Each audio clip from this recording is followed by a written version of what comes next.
theory, but what about the practicality of building something and making it work? This is Rick McDermott, and we're in Kansas City, Missouri, and Rick is an architect here, does all kinds of interesting things.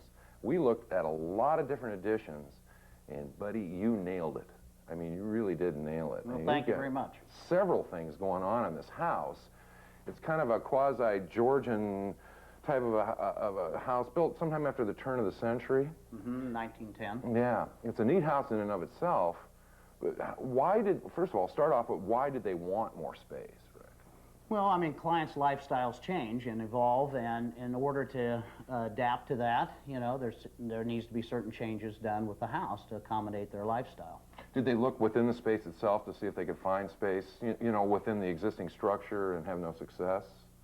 Well, I think that they explored some alternatives there, and they came to us, and it was our responsibility to satisfy those kinds of needs. Well, the first thing I noticed when I drove up was this two-story solarium addition on the side of the house. It is really beautiful, and what I like about it is that it flows really great with those guidelines that Secretary of the Interior has, which is don't make it a lie, but make it flow with the original house with massing and those types of things. Describe some of the detailing on the outside that got you to that point. Well, you want to work with the existing context in terms of materials and scale and proportion.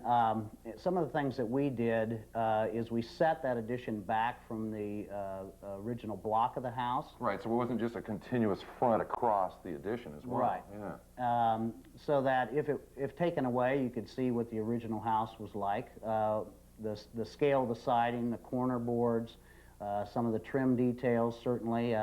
We went to the trouble of making new knives to produce some of those trim details, the frieze boards, you know. Well, and that trim, you've got the trim over the top of the windows, that crown on the original house. Right. You reproduced that, but I love the way you carried it around from window to window. Yeah, that proved to be a successful detail, and we wanted to homogenize that facade and pull the whole composition together. Now, on the back of the house, you did two other additions, and we're standing in the kitchen right now, which just turned out beautifully.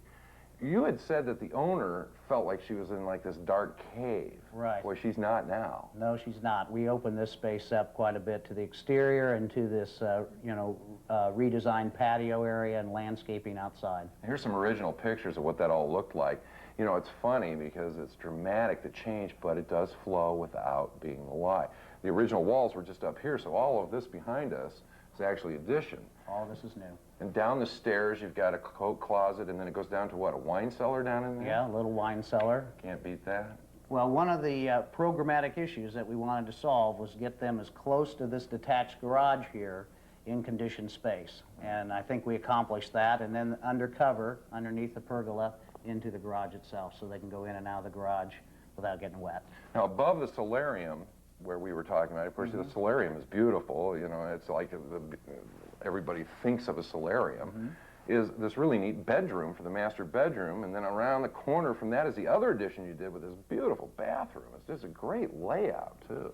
Well, I think that's a case where you don't have to be literal with the functions on the inside of the house to how you match the context on the exterior. Enjoyable process for you? Oh, it's a great process. Yeah, the homeowners enjoyed it as well? They were very, very good clients. Very good clients. So building an addition doesn't have to be a living nightmare. No, it can be fun. It can be a lot of fun. And doing it right is something that you accomplished incredibly well. Thank you so much for your time. Well, thank you. Rick McDermott, architect.